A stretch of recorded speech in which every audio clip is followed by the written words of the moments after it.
2.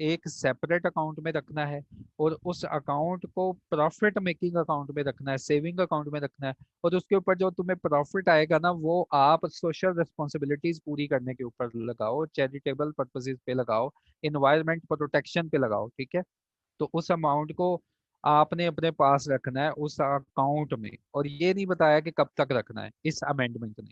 तो इसका मतलब यही हुआ कि उस अमाउंट को कंपनी ने इसी अकाउंट में क्रेडिट ही रखना है और उसके ऊपर प्रॉफिट कमाना है, और उस प्रॉफिट को सोशल रिस्पॉन्सिबिलिटीज के ऊपर लगाना है।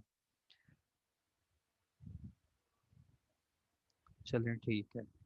तो सेक्शन जो है 241 और पार्ट 2 मैंने ऑलरेडी जो है ना काफ़ी डिटेल में प्रीवियस लेक्चर में मैंने यह पढ़ा दिया था, तो आप काइंडली वो वीडियो रेफर कर लें, ठीक है, रिकॉर्डिंग मौजूद होगी। तो भाई अब हमने स्टार्ट करना है board of directors, most important topic of the companies act. Corporate environment में बोर्ड ऑफ डायरेक्टर्स का ये मोस्ट इंपॉर्टेंट चैप्टर है, और अगर अगर मैं ये बात बताऊं कि पेपर में एटलीस्ट 50 to 60% जो है डायरेक्टर्स से रिलेटेड बातें होती हैं, तो वो गलत नहीं है। पेपर पॉइंट ऑफ व्यू से भी बहुत इंपॉर्टेंट चैप्टर, और लेंथ में काफी है, पढ़ाऊंगा समझ आएगा, लेकिन इसकी लेंथ बहुत ज्यादा है।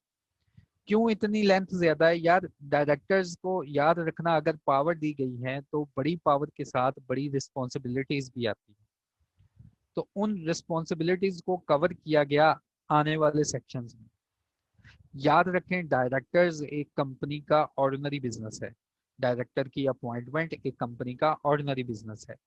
पहले हमने ऑर्डिनरी बिजनेस जो था ऑडिटर्स का कवर किया, उसके बाद हमने कवर किया डिविडेंड्स का, और इसके बाद अब हम अपनी जर्नी स्टार्ट करने लगे हैं बोर्ड ऑफ डायरेक्टर्स के ऊपर। और इसके ऊपर हमारे सिलेबस में सेक्रेटेरियल प्रैक्टिसेस भी काफ़ी ज़्यादा मौजूद है। हमने डायरेक्टर की सेक्रेटेरियल प्रैक्टिसेस को सीखना है। हमने ये देखना है कि बोर्ड ऑफ डायरेक्टर्स में कौन लोग बैठे होते हैं। हमने ये भी देखना है कि इसकी क्या एलिजिबिलिटी क्राइटेरिया है। इसके बाद हमने ये भी देखना है कि डायरेक्टर को अपॉइंट और रिमूव कैसे किया जाता है, क्या डायरेक्टर कंपनी से लोन ले सकता है। तो ये सारी बातें जो है बोर्ड ऑफ डायरेक्टर्स के ऊपर एक लंबी चौड़ी रेगुलेशन बना दी गई, और ये बात यहाँ पे ख़त्म नहीं हुई। बोर्ड ऑफ डायरेक्टर्स के पास अगर पार्ट्स हैं तो उन पार्ट्स को रेगुलेट कर रहा है एससीसीपी एक्ट में। बोर्ड ऑफ डायरेक्टर्स के ऊपर हर तरह की रिस्ट्रिक्शन और हर तरह की रेगुलेशन बनाने के बाद मजीद बाद में एक कोड ऑफ कॉर्पोरेट गवर्नेंस बनाया गया, जिसमें फिर बोर्ड ऑफ डायरेक्टर्स को डायरेक्ट टारगेट किया गया और उनको बताया गया कि आप लोगों ने अपनी रिस्पॉन्सिबिलिटीज को, पब्लिक इंटरेस्ट जो आपके पास है उसको किस तरह परफॉर्म करना है। तो ये एग्जाम पॉइंट ऑफ व्यू से बहुत इंपॉर्टेंट आपका टॉपिक है बोर्ड ऑफ डायरेक्टर्स। तो बोर्ड ऑफ डायरेक्टर्स को स्टार्ट करने से पहले मैं ऑफिसर्स बताऊंगा। हमने अब चैप्टर स्टार्ट कर लिया है मैनेजमेंट ऑफ द कंपनी, कि कंपनी की मैनेजमेंट जिन लोगों के पास है, हमने वो सारे सेक्शंस इसमें कवर करने हैं। ये कोई कुल मिला के कोई 70-75 सेक्शंस होंगे जो कि हम आने वाली सीरीज में कवर करेंगे। तो ऑफिसर्स जो section number 2/45 of the companies act में बताया गया कि जब भी कभी ऑफिसर का नाम यूज होगा ना कंपनी एक्ट में, तो ऑफिसर से मतलब क्या होता है? ऑफिसर से मतलब होता है, officers include the directors, chief executive, chief financial officer और कंपनी सेक्रेटरी। तो ऑफिसर्स में ये 4 लोग आएंगे कि जब भी कंपनी के ऑफिसर्स के ऊपर लाइबिलिटी या ऑफिसर्स का नाम लिया जाएगा, और जब भी कभी कंपनीज एक्ट में लिखा होता है the officers of the company will liable, तो इसका मतलब होता है कि वो इनडायरेक्ट बात हो रही है कि डायरेक्टर्स, चीफ एग्जीक्यूटिव, सीएफओ और कंपनी सेक्रेटरी जो है इनकी रिस्पॉन्सिबिलिटी को बताने जा रहे हैं।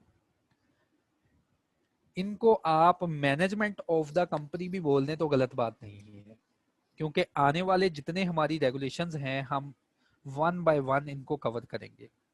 अब हमने स्टार्ट कर लिया है डायरेक्टर्स। ये डायरेक्टर्स होते क्या है? देखें, डायरेक्टर आमतौर पर डायरेक्टर होता कौन है? Director is appointed to a company to manage the day-to-day business affairs.